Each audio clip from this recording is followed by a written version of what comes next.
जय हिंद दोस्तों। क्लास 10 का है बायोलॉजी पाठ है यहाँ पर 6। देखिए यहाँ रिप्रोडक्शन जनन क्या है। देखिए यहाँ वह प्रक्रम जिसके द्वारा जीव अपने जैसे संतानों की उत्पत्ति करते हैं उसे जनन कहते हैं।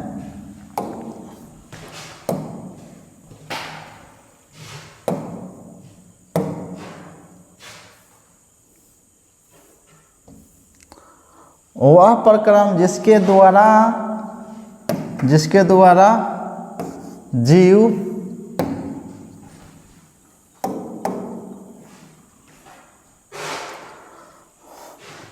अपने जैसी संतानों की उत्पत्ति करते हैं जनन कहलाता है। अपने जैसे कहना जरूरी होता है क्योंकि गाय का बच्चा गाय, चूहा का बच्चा चूहा, शेर का बच्चा शेर और आदमी का बच्चा आदमी होगा, इसीलिए अपने जैसा कहना जरूरी हो जाता है। जनन जीवों का मुख्य लक्षण है जिसके द्वारा जीवों की संख्या में वृद्धि होती रहती है। अगर कोई जीव यदि अपना जनन करना छोड़ दे तो क्या हो जाएगा कि उसका जो है वंश वो विलुप्त हो जाएगा। अब विलुप्त होने के बाद क्या है, उसका रेड डाटा बुक नाम लिखा जाएगा, खत्म हो गया, इस प्रजाति इंड हो गया, धरती से विलुप्त हो जाएगा। तो देखिए जीवों के अस्तित्व के लिए जनन जरूरी है। जनन के द्वारा ही जीव अपनी जातियों का परिरक्षण करते हैं। जनन डीएनए प्राकृतिक एवं अनकोशिकीय संगठन का सृजन करता है। जनन के प्रकार देखिए, जीवों में जनन मुख्यतः 2 तरीके से संपन्न होता है। पहला है अलैंगिक जनन और दूसरा है लैंगिक जनन। अलैंगिक जनन ज़्यादातर पादप में होता है और छोटे छोटे कोशिकाओं व जीवों में होता है। आगे देखिए अलैंगिक जनन से पैदा होने वाली संतान आनुवांशिक गुणों में ठीक जनकों के समान होती है क्योंकि इसमें युग्मकों का संलग्न नहीं होता है। इनमें जीवों का सिर्फ एक व्यष्टि भाग लेता है, एक ही गो से हो जाएगा। इसमें नर और मादा की आवश्यकता नहीं होती है। इनमें युग्मक अर्थात शुक्राणु और अंडाणु कोई भाग नहीं लेता है। इसमें जीवों में अलैंगिक जनन निम्नलिखित कई विधियों से होता है। अलैंगिक जनन के होता है विखंडन, मुकुलन, पुनर्जनन कहिए चाहे अपखंडन कहिए, समय को तोड़ लेना। अब बीजाणु गुणन एगो गोल फूटेगा, उसमें से ढेर सा कब निकलेगा, वो होता है बीजाणु गुणन। अब पुनर्जनन क्या होता है, कोई एक जीव है जैसे में अमीबा, पैरामीशियन, ये सब क्या अपने आप को 2 भाग में फट जाएगा, टूट जाएगा और 2 बन जाएगा। इसको देखिए विखंडन के परिभाषा देखिए। विखंडन के द्वारा ही मुख्य रूप से एक कोशिकीय जीव जनन करते हैं जैसे अमीबा, जीवाणु, पैरामीशियन। ये विखंडन होकर के 2 भागों में बट जाते हैं, एक कोशिकीय, शैवाल, युगलिना और आदि।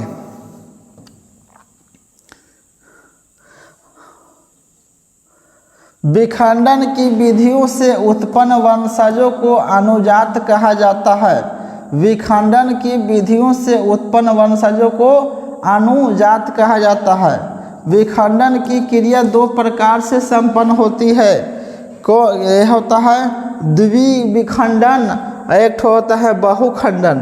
अब देखिए द्विखंडन क्या है, वैसा विभाजन जिसके द्वारा एक व्यष्टि से खंडित होकर 2 का निर्माण होता है उसे द्विखंडन कहते हैं। जैसे कोई यहाँ पर एक अमीबा है ऐसे ऐसे, ये क्या हो जाएगा, बीच से ये टुकड़ा होकर के क्या बन जाएगा, एगो यहाँ ऐसे बन जाएगा, ऐसे करके एगो यहाँ बन गया, यहाँ से एगो यहाँ बन गया, तो 2 गो बन गया, इसी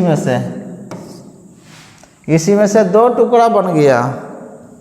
जैसे में देखिए, एक कोशिकीय जीव जैसे जीवाणु, पैरामीशियन, अमीबा, क्लेमाइडोमोनास, यूग्लिना, ईस्ट आदि में द्विखंडन की क्रिया होती है। तो ऐसा नहीं कि द्विखंडन, एक कभी कभी बहुखंडन भी हो जाता है। इस विधि में कोशिका या संपूर्ण शरीर का 2 बराबर भागों में बंट जाता है। अभी देखा है ना, ये कोशिका बीच से क्या करेगा, एक केंद्रक है से 2 भाग में बांट के, एगो यहाँ पे एगो बन जाएगा और एगो यहाँ पे एगो बन जाएगा, 2 भाग में बंट गया। बहुखंडन वैसा विभाजन जिसके द्वारा एक व्यष्टि खंडित होकर अनेक व्यष्टियों की उत्पत्ति करता है, उसे बहुखंडन कहते हैं। जैसे में देखिए, एक यहाँ पर एक कोई है जीव, और क्या 1 टुकड़ा, 2 टुकड़ा, 3 टुकड़ा, 4 टुकड़ा, ये सब बन जाएगा। एगो यहाँ बन गया, एगो यहाँ बन गया बड़ा गो, फिर एगो यहाँ बन गया बड़ा गो, फिर यहू एगो बड़ा बन गया लंबे, फिर यहाँ से यहू एगो लंबा बन गया। तो क्या हो गया, एगो था 1 2 3 4 गो बन गया, अपने आप को क्या हो गया, बहुखंडन हो गया। बहुखंडन कहिए चाहे अपखंडन। मुकुलन देखिए, एक मुकुलन एक प्रकार का अलैंगिक जनन है जो जनक के शरीर के धरातल से कलिका माने कि उभार फूटने या प्रवर्धन होता है। जैसे में देखिए, ये है क्या, ये रहेगा एक, और ये रहेगा स्पर्शक है, ये स्पर्शक रहेगा, यहाँ से निकला एगो उभार ऐसे, और यही क्या हो जाएगा, और फिर यही देखिए, इसी को क्या करेंगे, बढ़ा देंगे, इसी को यह स्पर्शक कहते हैं। ये वाला स्पर्शक हो गया, और जो था ना ये वाला, यही बढ़ जाएगा। अभी देखिए ये बढ़ेगा, यही फिर इतना बढ़ के यही स्पर्शक के रूप ले लेगा, यही इसी को कहते हैं मुकुलन। अब देखिए, ईस्ट और हाइड्रा, स्पंज आदि में जनन मुकुलन द्वारा होता है। देखिए, ईस्ट एक कोशिकीय जीव है, और ये जो हाइड्रा है से बहुकोशिकीय जीव है। इस विधि में जीवों के शरीर से एक उभार निकलता है जिसे मुकुल कहते हैं। ये जो देखे ना, यही मुकुल है, यही मुकुल है। पुनर्जनन, इस प्रकार के जनन में जीवों का शरीर किसी कारण से 2 या अधिक टुकड़ों में खंडित, पुनर्जनन को ही अपखंडन भी कहते हैं, अधिक टुकड़े में खंडित हो जाता है तथा प्रत्येक खंड अपने खोए हुए भागों का विकास कर पुनः विकसित एवं नए जीव परिवर्तन हो जाता है।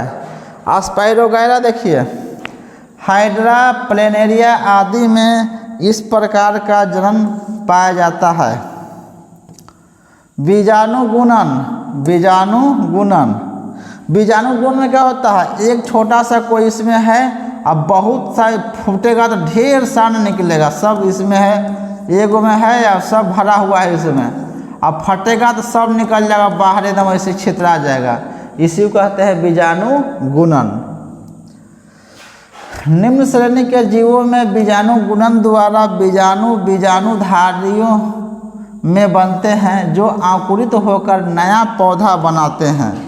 जीवाणु, शैवाल, कवक आदि में इस प्रकार का जनन पाया जाता है, बीजाणुगुणन। पौधों में कायिक प्रवर्धन किसे कहते हैं, पौधे के जैसे में हो गया, अदरक हो गया, आलू हो गया, शकरकंद हो गया, ये सब क्या पत्ता हो गया, उसी से बनता है, कोई नए पौधा का निर्माण होता है। जैसे में कोई आलू है, ये तो कोई केथारी लीजिए, एक केथारी है, ये क्या है, ऐसे ऐसे है, एक केथारी है, और इसको से बीच से काट दीजिए, यहाँ से काट दीजिए, बीच से काट दीजिए और सब में से निकल जाएगा। इसमें से क्या निकलेगा और सब में से फुनक जाएगा, रोप दीजिएगा काट के। तो इसको सब में से फुनक जाएगा। एगो था जितना आँख इसमें है सब से एक वो पौधा निकल गया केथारी को, केवल ये आँखिया को रोपा जाता है। उसी तरह से आलू यदि है, देखिए आलू है, एगो यहाँ पर आँख है, इसको एगो यहाँ पर आँख है, यहाँ पर आँख है, एगो यहाँ पर आँख है। इसको काट दीजिएगा ना तो यहाँ पर हो जाएगा, यहाँ हो जाएगा। एगो कोई एगो यहाँ आँख है इसका, आप काट देंगे तो वहाँ से हो जाएगा। इसका कोई फर्क नहीं पड़ता, ये नहीं काट दिए तो यह सूख जाएगा, ऐसा नहीं होता है। जनन की वह प्रक्रिया जिसमें पादप शरीर का कोई कायिक या वर्धी भाग, जिससे जड़, तना, पट्टी आदि उससे विलग माने अलग होकर परिवर्धित होकर नए पौधे का निर्माण करता है, उसे कायिक प्रवर्धन कहते हैं। कायिक प्रवर्धन मुख्यतः दो प्रकार के होते हैं, प्राकृतिक होता है, एक कृत्रिम होता है। प्राकृतिक में अपने आप होता है और कृत्रिम में किसी मानव द्वारा कराया जाता है, जिसे यह होता है अंग्रेजी में नेचुरल, यह होता है आर्टिफिशियल।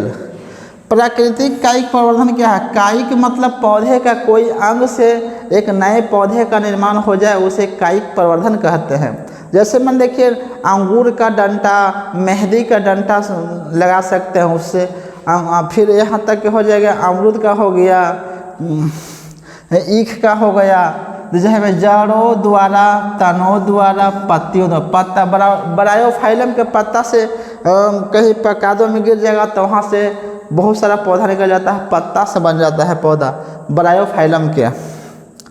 कृत्रिम कायिक प्रवर्धन की समान विधियाँ देखिए। कृत्रिम कलम द्वारा, जैसे जिसको हम देहाती भाषा में साटिका भी कहते हैं, रोपण द्वारा, दाव कलम द्वारा। जैसे मैं देखिए ये मुनगा का डंटा लाइए, अमरूद का, गुलाब का डंटा, मनी प्लांट का, ये सब लाइएगा तो अपने आप हो जाएगा। इस तरह का कायिक प्रवर्धन ऑर्किड, अंगूर, गुलाब, सजावटी पौधे समानता होता है।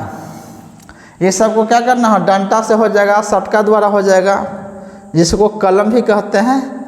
उत्तक संवर्धन, इस प्रकार के कृत्रिम कायिक प्रवर्धन में स्वस्थ वांछित पौधे से उत्तक का एक छोटा टुकड़ा काटकर ले लिया जाता है। इसे किसी बर्तन में रखे पोषक पदार्थ के घोल में रखा जाता है।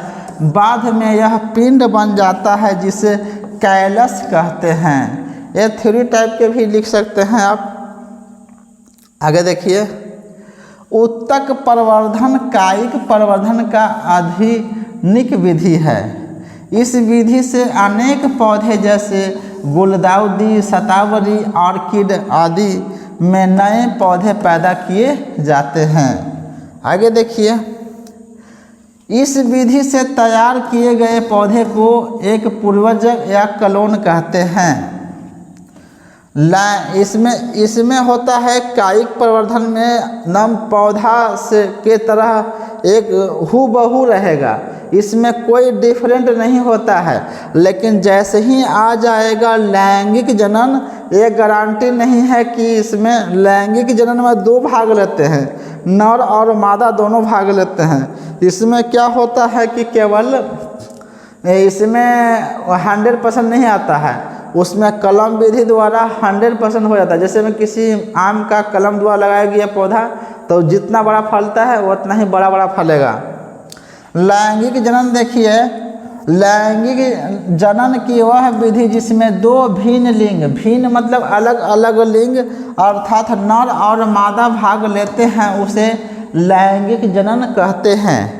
अब देखिए यहाँ नर युग्मक को शुक्राणु, नर युग्मक को क्या कहते हैं? शुक्राणु, और मादा युग्मक को क्या कहते हैं? अंडाणु। यही है मनुष्य का सबसे छोटी कोशिका शुक्राणु, और सबसे बड़ी कोशिका तो बोलेगा अंडाणु मनुष्य में आता है। नर युग्मक आकार में छोटा एवं सचल होता है। नर युग्मक का जो होता है से छोटा, और जबकि मादा युग्मक का आकार में बड़ा और अचल होता है। आगे देखिए, नर युग्मक तथा मादा युग्मक का संलग्न निषेचन कहलाता है। नर युग्मक तथा मादा युग्मक का संलग्न मिलन क्या कहलाता है? निषेचन कहलाता है। निषेचन के फलस्वरूप युग्मक या जाइगोट का निर्माण होता है।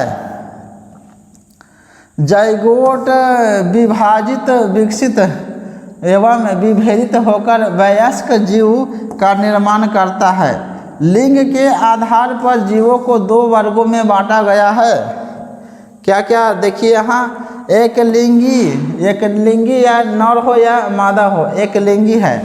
जब नर या मादा लिंग अलग अलग वेष्टियों में पाए जाते हैं, ऐसे जीव को एक लिंगी कहते हैं। पपीता, तरबूज, मनुष्य, घोड़ा, बंदर, कबूतर, मछली, मेढक आदि ये सब कैसा है? एक लिंगी है। जो जीव शुक्राणु उत्पन्न करते हैं उसे नर कहते हैं। नर का होता है शुक्राणु और स्त्री को होता है अंडाणु। जो जीव केवल अंडाणु उत्पन्न करते हैं उन्हें मादा जीव कहते हैं। द्विलिंगी, जब नर और मादा लिंग एक ही व्यष्टि में होते हैं उसे द्विलिंगी कहते हैं, या फिर उसे उभयलिंगी कहते हैं। जैसे में सरसों हो जाएगा, गुलर हो जाएगा, केचुआ, कृमि, हाइड्रा, ये सब कैसा है? द्विलिंगी है। आगे देखिए, पुष्पी पौधों में लैंगिक जनन। लैंगिक जनन के लिए पुष्पी पौधों में फूल पुष्प ही वास्तविक जनन भाग है, क्योंकि इनमें जनन अंग उपस्थित होते हैं जो जनन की क्रिया के लिए आवश्यक है। पुष्प एवं इसके जनन भाग सामान्यतः फूल एवं डंठल के द्वारा तने से जुड़ा रहता है, जिसे वृंत कहते हैं। वृंत के सिरे पर स्थित फूला हुआ तथा चपटा भाग पुष्पासन मन थैलेमस कहलाता है। एक समान पुष्प के 4 भाग होते हैं। देखिए क्या क्या, एक फूल का कितने भाग होता है, ऐसे हम चित्र में दिखलाएंगे आपको, सब अलग उस पर डाला हुआ है। एक समान पुष्प के 4 भाग होते हैं, बाह्य दल पुंज, पुमांग, जयांग। अब देखिए इस सब का कार्य देखिए। बाह्य दल पुंज क्या का, ये थ्योरी है। बाह्य दल पुंज और दल पुंज को सहायक अंग कहते हैं। जैसे में सहायक अंग कहते हैं। पुमांग और जयांग को आवश्यक अंग कहते हैं। आगे देखिए, सहायक अंग फूलों को आकर्षक बनाने के साथ आवश्यक अंगों की रक्षा भी करते हैं। आवश्यक अंग जनन का कार्य करते हैं। आगे देखिए, जब फूल में सिर्फ पुमांग या जयांग रहते हैं तो उन्हें एक लिंगी कहते हैं, और दोनों की उपस्थिति उभयलिंगी कहते हैं। क्या, जब नर और मादा दोनों रहता है तो उसे क्या, उभयलिंगी कहते हैं। पुमांग क्या है? यह पुष्प का नर भाग है। इसमें कई लंबी लंबी रचनाएं होती है, उन्हें पुंकेसर कहते हैं। प्रत्येक पुंकेसर के 2 मुख्य भाग होते हैं। तंतु जो लचीला ऐसा डंठल जैसा होता है, लचीला, लंबा तथा डोरे के समान होता है और पुष्पासन से जुड़ा रहता है। परागकोश, इसमें पीले रंग का कण पाया जाता है जिसे पराग कण कहा जाता है। परागकोश में क्या होता है? पराग होता है। जयांग, यह पुष्प का नर भाग नहीं, ये स्त्री भाग है जिसे स्त्रीकेसर कहा जाता है। स्त्रीकेसर में 3 भाग होते हैं। देखिए, अंडाशय, यह स्त्रीकेसर का आधारीय भाग है जो पुष्पासन से जुड़ा रहता है। अंडाशय के भीतर बीजांड रहते हैं। बीजांड के भीतर भ्रूणकोश होता है जिसमें अंडाणु होते हैं। वर्तिका को देखिएगा, वर्तिका क्या है? अंडाशय में एक पतली वृंत जैसी रचना होती है जिसे वर्तिका कहते हैं। आगे देखिए, वर्तिकाग्र, वर्तिका के शिखर पर फूली हुई छोटी चिपटी एवं चिपचिपी रचना होती है जिसे वर्तिकाग्र कहते हैं।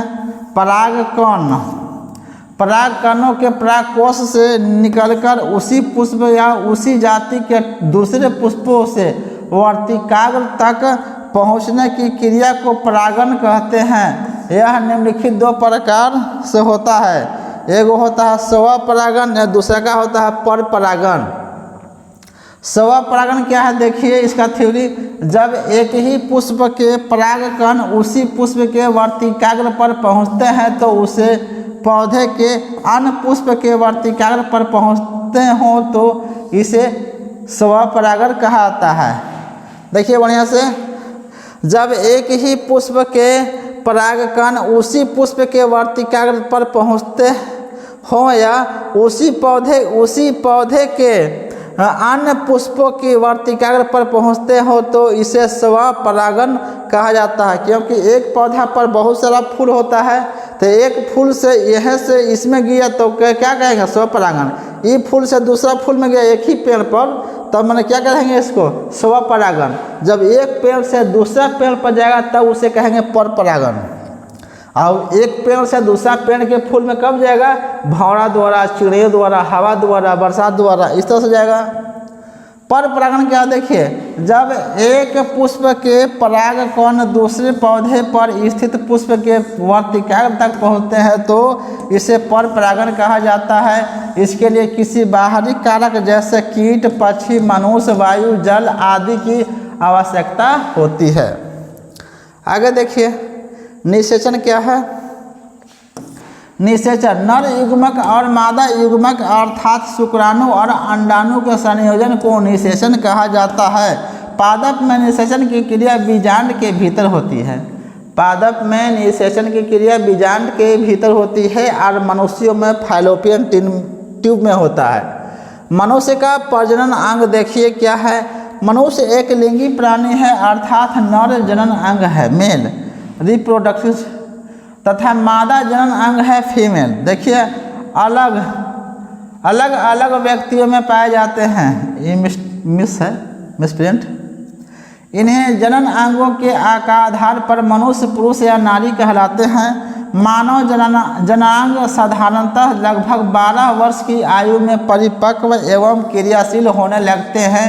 इस अवस्था में बालक बालिकाओं के शरीर में कुछ परिवर्तन होना प्रारंभ हो जाता है। यह अवस्था किशोरा अवस्था कहलाती है। किशोरा अवस्था में होने वाले परिवर्तन जैसे कांख एवं दोनों जांघों के बीच तथा बाह्य जनन अंग के समीप बाल आने लगते हैं। त्वचा कुछ तैलीय होने लगती है, चिपचिपा। चेहरे पर फुंसियों का निकलना प्रारंभ हो सकता है तथा विपरीत लिंग वाले व्यक्तियों के प्रति आकर्षण उत्पन्न होने लगता है। यह सब हार्मोन्स के उत्पन्न होने से होता है। 12 वर्ष की अवस्था में ऐसा शुरू हो जाता है। इस अवस्था में किशोर बालिकाओं के स्तनों में उभार होने लगता है। स्तन के केंद्र में स्थित स्तनाग्र के चारों ओर की त्वचा का रंग गाढ़ा होने लगता है। मासिक चक्र प्रारंभ हो जाता है। किशोर बालक में मूछ और दाढ़ी का उगना प्रारंभ हो जाता है। वृषण में नर युग्मक शुक्राणु बनने लगते हैं। नर मैथुन अंग शिशम पेनिस के आकार में वृद्धि होने लगता है। आगे देखिए किशोरावस्था में होने वाले परिवर्तनों की अवस्था यौवना आरंभ कहलाता है। यौवना आरंभ के समय शरीर में होने वाले परिवर्तन अंतःस्रावी ग्रंथियों द्वारा स्रावित हार्मोन्स के प्रभाव से होता है। जनन अंग नर जनन अंग में 2 वृषण, कई शुक्राणु, अपवाहिकाएँ, आधि वृषण, शुक्रवाहिनी और शुक्राशय, मूत्रमार्ग और शिशन एवं कुछ सहायक ग्रंथियां होती है। ये सब नर जनन अंग के। देखिए वृषण का क्या काम है। देखिए वृषण जो अंडकोश होता है, वृषण पुरुष का सबसे प्रमुख जनन अंग है क्योंकि नर युग्मक शुक्राणु इसी में बनते हैं। आगे देखिए प्रत्येक पुरुष में 2 अंडाकार वृषण होते हैं जो दोनों जांघों के बीच त्वचा तथा पेशियों से बनी एक थैली में स्थित होते हैं। इस थैली को वृषण कोश कहते हैं। प्रत्येक वृषण ऊपर से तंतुमय संयोजी ऊतक के एक आवरण से ढका होता है। प्रत्येक वृषण में कई कुंडलित नलिकाएं पाई जाती है।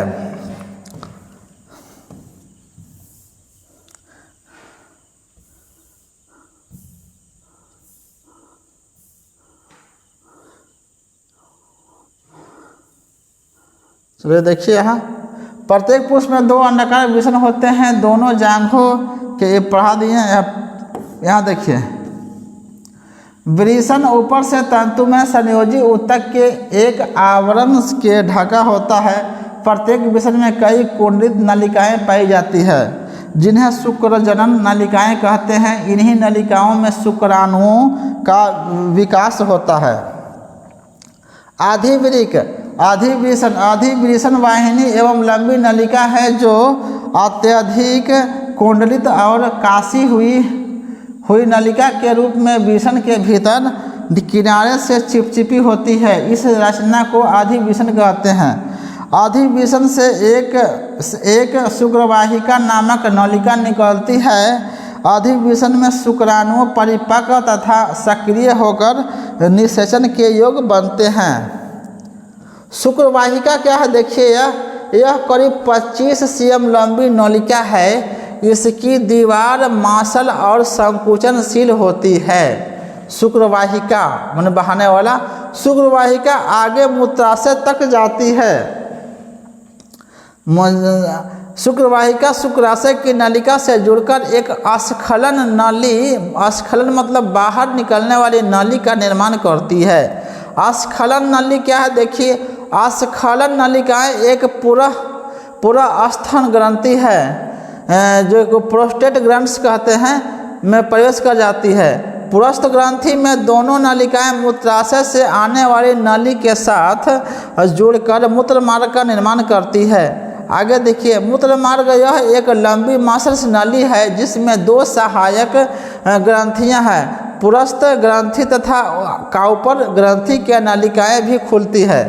आगे देखिए मूत्र मार्ग शीर्षण के मध्य से होता हुआ मूत्र जनन छिद्र द्वारा बाहर खुलता है। मूत्र मार्ग से होकर मूत्र तथा वीर्य दोनों बाहर निकलते हैं, एक ही मार्ग से दोनों। पुरस्थ ग्रंथि यह मूत्राशय के आधार पर स्थित एक छोटी लगभग गोलाकार ग्रंथि है। पुरस्थ ग्रंथि से पुरस्थ द्रव स्रावित होता है। पुरस्थ द्रव शुक्राणु द्रव शुक्राशय द्रव मिलकर वीर्य बनाते हैं। पुरस्थ द्रव के कारण ही वीर्य में विशेष गंध होता है। पुरस्थ द्रव शुक्राणुओं को उत्तेजित करता है। पुरस्थ द्रव शुक्राणुओं क्या करता है, उत्तेजित करता है। काउपर ग्रंथि पुरस्थ ग्रंथि के ठीक नीचे एक जोड़ी छोटी काउपर ग्रंथियां होती है। यह ग्रंथि एक क्षारीय द्रव स्रावित करती है जो मूत्र मार्ग के दीवार को मूत्र के द्वारा उत्पन्न खुजलाहट और जलन से बचाता है। मैथुन के समय यह द्रव मादा की योनि की अम्लीयता को नष्ट करता है। हाई तथा शुक्राणुओं को सुरक्षित रखने में सहयोग करता है। शीर्षण क्या है जी देखिए, यहाँ शीर्षण मुंड क्या है, पेनिस जिसको कहते हैं। यह एक मांसल बेलनाकार रचना है जो पुरुष का मैथुन अंग है। शीर्षण का शिखर भाग ग्लांस कहलाता है। ग्लांस के ऊपर त्वचा का एक ढीला आवरण प्रियुस कहलाता है। शीर्षण का कार्य निषेचन के लिए शुक्राणुओं को स्त्री के योनि में पहुंचाना है। शुक्राणु सूक्ष्म सक्रिय एक गुण कोशिकाएं हैं जिसका विकास वृषण के शुक्रजनन नलिकाओं में होता है। नर युग्मक है। मादा जनन अंग देखिए क्या है, मादा जननांग में निम्नलिखित रचनाएं पाई जाती है। अंडाशय, फैलोपियन नलिका, गर्भाशय, योनि, बल्वा। इसका फिगर दिखलाएगा, सबका दिखलाएगा फिगर। अंडाशय प्रत्येक स्त्री में एक जोड़ा अंडाशय पाया जाता है। प्रत्येक अंडाशय एक पतली पेरिटोनियम की झिल्ली से द्वारा उदर गुहा की पृष्ठीय दीवार से जुड़ी होती है। अंडाशय संयोजी ऊतक के एक आवरण ट्यूनिका एल्ब्यूनिया से ढका होता है। इस आवरण के नीचे जनन एपिथेलियम पाया जाता है जिससे अंडाणु विकसित होता है। फैलोपियन नलिका ये एक जोड़ी चौड़ी नलिकाएं हैं जो अंडाशय के ऊपरी भागों से शुरू होकर नीचे की ओर जाती है और अंत में गर्भाशय से जुड़ जाती है। आगे देखिए फैलोपियन नलिका की दीवार मांसल एक संकुचनशील होती है। इसकी भीतरी सतह पर झिल्लियाँ लगी होती है जो अंडाणुओं को फैलोपियन नलिका में नीचे की ओर बढ़ने से सहायता देता है। इस नलिका के द्वारा अंडाणु गर्भाशय में पहुँचते हैं। गर्भाशय यह मोटी दीवार वाली पेशीय थैली के समान रचना है जो मूत्राशय तथा मलाशय के बीच श्रोणि गुहा में स्थित होता है। गर्भाशय की गुहा में ही भ्रूण का विकास होता है। इसकी गुहा समान स्थिति में 7 से 8 इंच लंबी होती है, परंतु भ्रूण के विकसित के समय यह बढ़ जाती है। गर्भाशय का निचला भाग गिरिवा कहलाता है। गिरिवा नीचे की ओर योनि में खुलता है। आगे देखिए, योनि यह एक पेशीय नली का समान रचना है जो 7 से 10 इंच लंबी होती है। इसकी दीवार पेशी तथा तंतुमय संयोजी ऊतक की बनी होती है। यह बाहर की ओर एक छिद्र बल्बा के द्वारा खुलती है। बल्बा एक पतली झिल्ली से ढकी होती है जो हाइमेन कहलाती है। योनि संभोग या मैथुन के समय नर के शिशन पेनिस को ग्रहण करती है जिससे अस्खलित वीर्य मादा जनांग के अंदर पहुंचता है। जन्म के समय शिशु मूत्र मासिक स्राव इसी के द्वार बाहर निकलते हैं।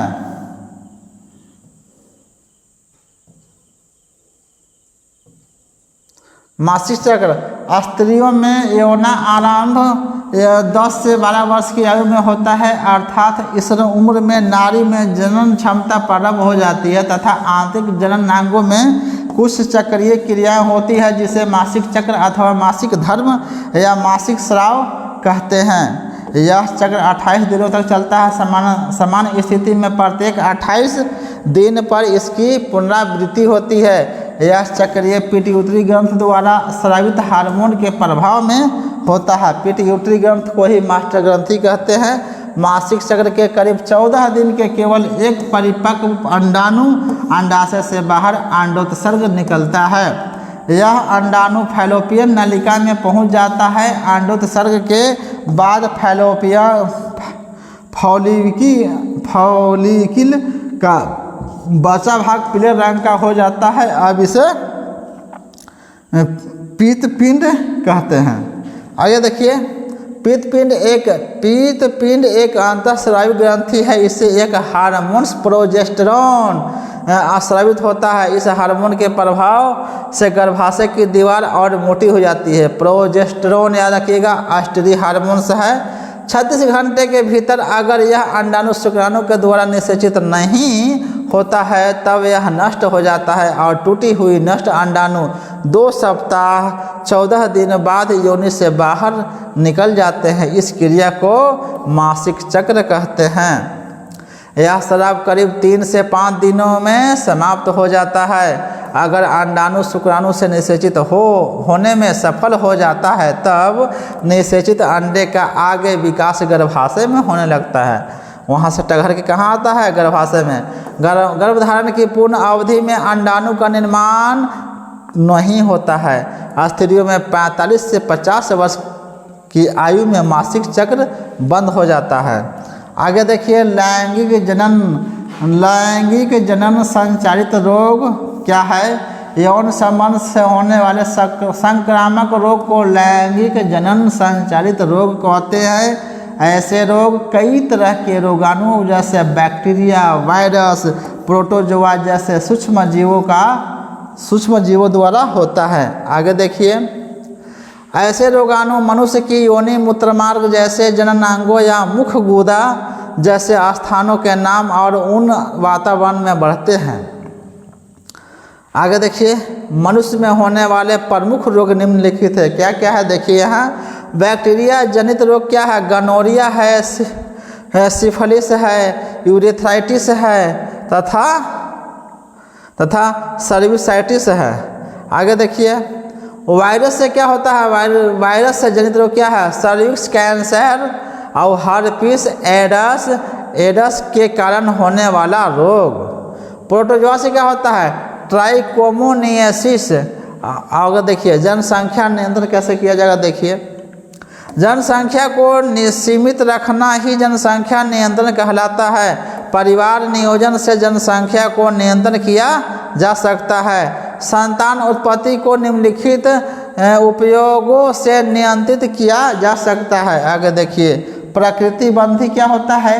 मासिक स्राव के 14वें दिन के समीप तथा उससे आगे के दिनों में संभोग से दूर रहा जाए तो अंडाणु का निषेचन नहीं होता है। आगे देखिए, यांत्रिक विधि क्या है जी? पुरुष कंडोम का उपयोग कर स्त्री डायफ्राम, कॉपर टी तथा लूप जैसे परिवार नियोजनों के साधन को अपनाकर अंडाणु निषेचन पर नियंत्रण किया जा सकता है। अब देखो रासायनिक विधियां क्या है जी? ये देखिए रासायनिक विधियां। ऐसे विधियों में विभिन्न रसायनों से निर्मित गर्भ निरोधक साधनों का उपयोग किया जाता है, जैसे गर्भ निरोधक क्रीम, गर्भ निरोधक गोलियां आदि का प्रयोग किया जाता है। ये रासायनिक विधि है। सर्जिकल विधियां क्या है? इसके अंतर्गत पुरुष नसबंदी तथा स्त्री नसबंदी के ट्यूबेक्टोमी कहते हैं, वैसेक्टोमी कहते हैं। क्यों जी? पुरुष नसबंदी को। ये कभी कभी एग्जाम में डायरेक्ट आता है, अंग्रेजी आता है डायरेक्ट। चलिए, एंड हो गया। बहुत फास्ट किए हैं, थोड़ा सा इसको लिखना भी इसको है। चलिए नेक्स्ट वीडियो, जितना हम पढ़ाएं तेजी में, ये लेसन पूरा समाप्त हो गया है, बड़ा लेसन। इसको क्या करना है? आपको रोक रोक के धीरे धीरे लिखना है। उसके बाद में फिगर पर ध्यान दिया जाएगा।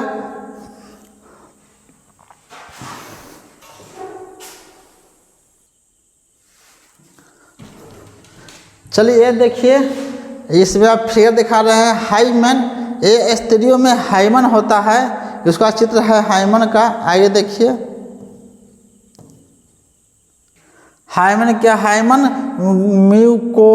म्यूकोसल ऊतक का एक पतला टुकड़ा होता है जो योनि के द्वार को पूरे या आंशिक रूप से ढका रहता है। यही हाइमन है। आगे देखिए,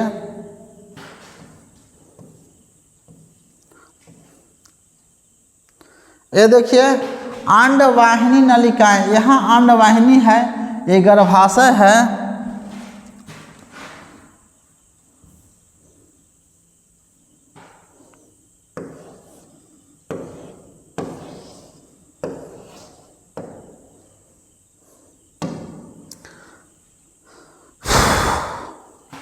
देखिए ये अंड, इसमें क्या होता है? एक जोड़ी होता है। एक जोड़ी मतलब इधर देखिए, ये है अंडवाहिनी नलिकाएं, ये फैलोपियन ट्यूब हो गया, ये गर्भाशय गिरीवा हो गया, गर्भाशय ये हो गया।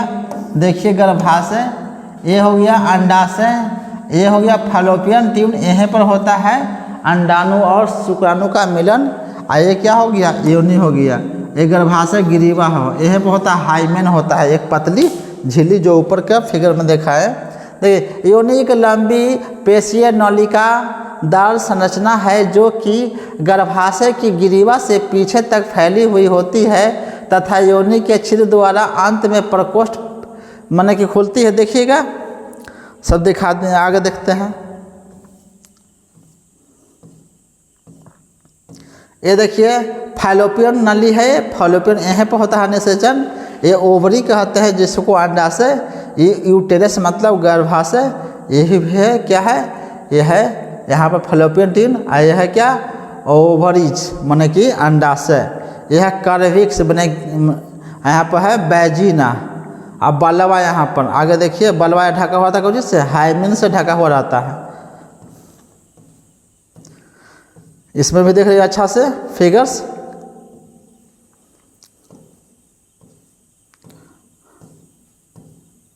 फैलोपियन ट्यूब, अंडाशय, यूटेरस गर्भाशय, कर्विक्स, बैजीना और मैमोन्ट्रीज यहाँ पर है, ओवरी, फैलोपियन नली। एक किडनी का है फिगर, सेम के मटर के जैसा होता है। यूटेरस क्या है? मूत्राशय। आगे देखिए यूटेरस गर्भाशय। अब देखिए नर जननांग आ गया। देखिए मूत्राशय यहाँ हो गया, मूत्रवाहिनी हो गया और वीर पुष्टिका हो गया। क्या? हाँ, यहाँ पर वीर पुष्टिका, और यहाँ पर क्या हो जाता है? प्रोटेस्ट ग्रंथ है। क्या है ये? प्रोटेस्ट ग्रंथि है। माने शुक्र वाहिका क्या है, यहाँ से बनेगा, ऐसे आएगा, यहाँ पर स्टोर होगा, ग्रंथि में स्टोर हो जाएगा यहाँ। और यहाँ वीर पुटिका, इस क्या है, शीशन मुंड, ये है देखा था ग्लांस। यहाँ हो गया मूत्र मार्ग, यहाँ से ऐसे आएगा, बाहर निकल जाएगा। यहाँ वृषण है, अब वृषण के ऊपर है ये क्या, आधी वृषण है, ऊपर से आधी वृषण, ये क्या हो जाएगा, मूत्र मार्ग। यहाँ भी देखिए ऐसे होते हुए गया है। और यह ग्रंथि है, प्रोटेस्ट ग्रंथि, यह थैली है। शुक्राणु यहाँ बनेगा वृषण में, आन के यहाँ जमा हो जाएगा। देखिए शुक्राणु इसमें बनेगा और यहाँ पर आन के जमा होगा, समय समय पर बाहर भरता है तो निकाल दिया जाता है। आगे देखिए,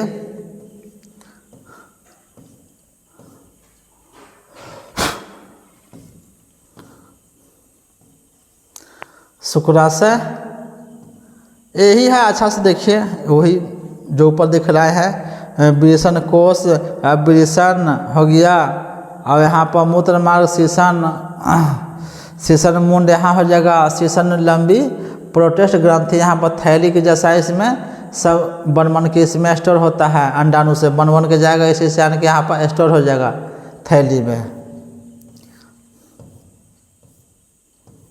ये देखिए क्या दिखा था, अमीबा में द्विखंडन, एक टुकड़ा है, ऐसे आया, ऐसे आया, अंतिम यहाँ टुकड़ा पूरी तरह से यहाँ पर बन गया, अलग अलग दो अमीबा बन गया। आगे देखिए, यही अमीबा का चित्र है। देखिए जीव द्रव से भरा हुआ है पूरा। क्या दिग, इसमें क्या है, केंद्रक है।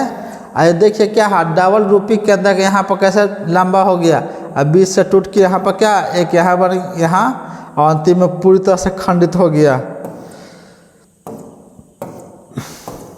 यह मुकुलन फिगर भी बना कर दिखाए थे हम। मुकुलन क्या है, हाइड्रा का चित्र है। यह बहुकोशिकीय जीव है। देखिए यहाँ उभार हुआ और बढ़ा, अंतिम में देखिए कितना बड़ा हो गया, अब फिर यहाँ से अलग हो जाएगा, ये अपना बन जाएगा, एक अलग हाइड्रा बन जाएगा।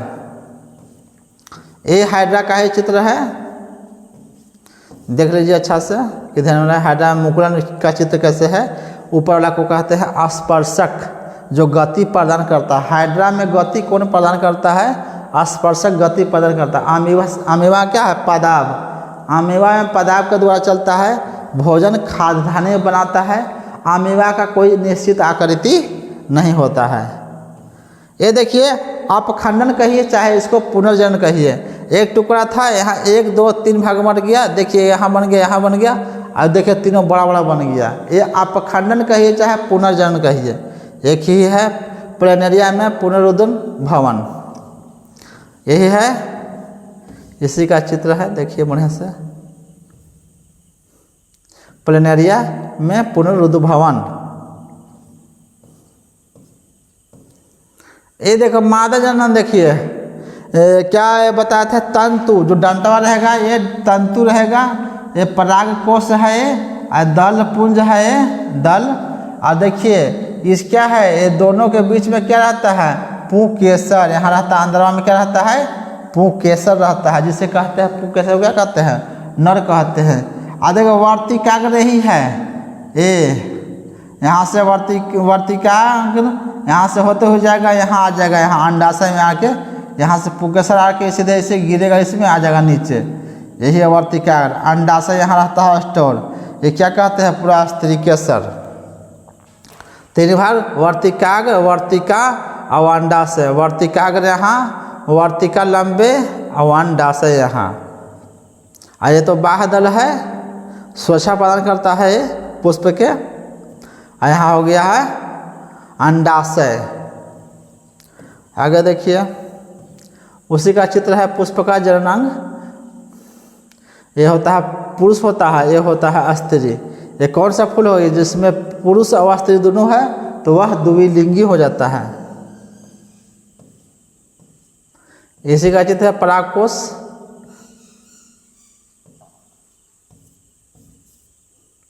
चलिए नेक्स्ट वीडियो मिलेंगे। जय हिंद।